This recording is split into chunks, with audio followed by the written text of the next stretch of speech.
అందరికీ నమస్కారం. నేను మీ అడ్వకేట్ అలీ. బయట పోక్సో చట్టం గురించి రకరకాల ఒపీనియన్స్, ఊహాగానాలు వినిపిస్తున్నాయండి.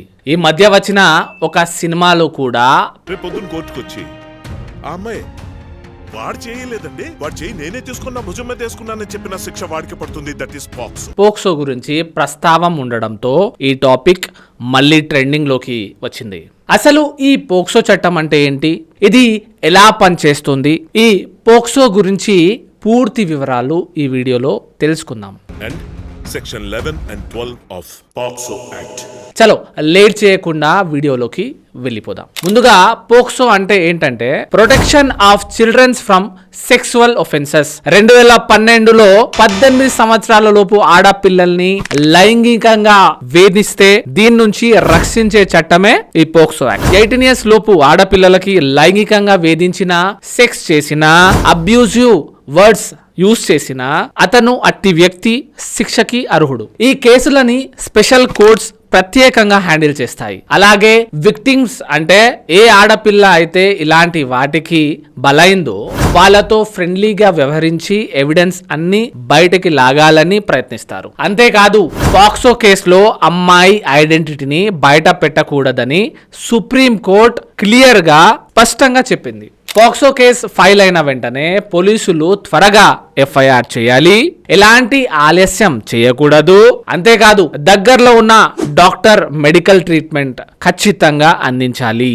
అలాగే ఫాస్ట్ గా న్యాయం జరిగేలా చూడాలి.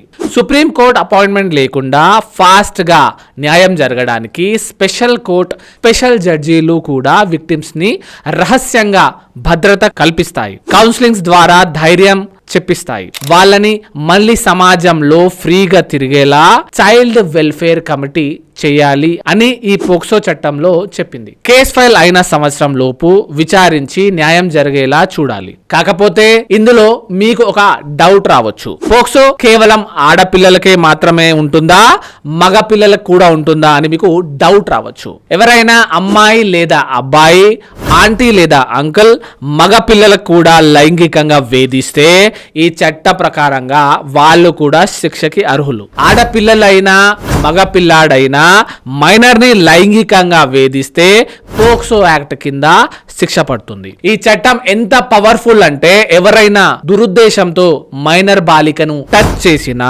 దీనికి కూడా శిక్ష పడుతుంది. సెక్స్ గానీ రొమాన్స్ గానీ చేయాల్సిన అవసరం లేదండి. కేవలం బ్యాడ్ ఇంటెన్షన్ తో టచ్ చేసినా కూడా శిక్ష పడుతుంది. ఇద్దరు మైనర్స్ పరస్పరం అంగీకారంతో అంటే సెల్ఫ్ కన్సెంట్ తో సెక్స్ చేస్తే అలాంటి వాళ్ళకి శిక్ష పడుతుందా అని మీకు డౌట్ రావచ్చు. ఈ మధ్య ఇలాంటి కేసు ఒకటి సుప్రీం కోర్ట్ బెంచ్ మీదకి వచ్చింది. దీనిని సుప్రీం కోర్ట్ ఎలా తీర్పు ఇచ్చిందంటే పోక్సో చట్టాన్ని డైల్యూట్ చేయకుండా అసలైన బాధితుల్ని గుర్తించాలి. ఇద్దరు మైనర్లు ఇష్టపరంగా ప్రేమించుకున్నా, సెక్స్ చేసుకున్నా దానిని పోక్సో చట్టం వర్తించకూడదు.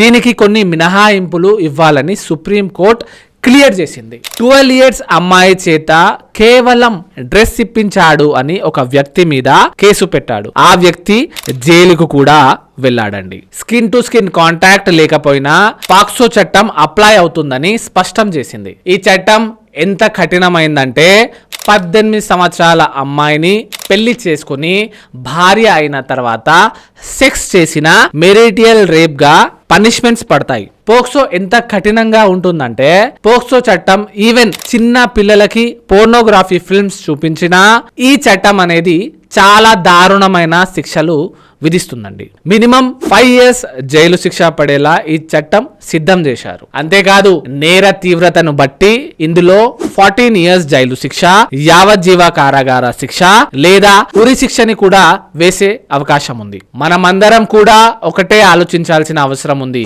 ఆడపిల్లల్ని గౌరవించడం మన బాధ్యత. మన ఇండ్లలో కూడా కూతుళ్ళ మీద, చెల్లెళ్ళ మీద మనకి అలాంటి ఫీలింగ్స్ వస్తాయా? రావు కదా. మరి అలాంటప్పుడు వేరే ఆడవాళ్ళని, వేరే వాళ్ళ పిల్లల్ని చూస్తే అలా ఎందుకు వస్తాయి? 18 సంవత్సరాల లోపు చిన్న పిల్లల్ని కాపాడడానికి ఒక చట్టం చేసుకున్నామంటే మనం ఎంత దిగజారిపోయామో ఆలోచించండి. ఆడపిల్లకి మనల్ని చూస్తే ధైర్యం రావాలి, కానీ భయం వేయకూడదు. చట్టం గురించి తెలుసుకోవడం మన హక్కు.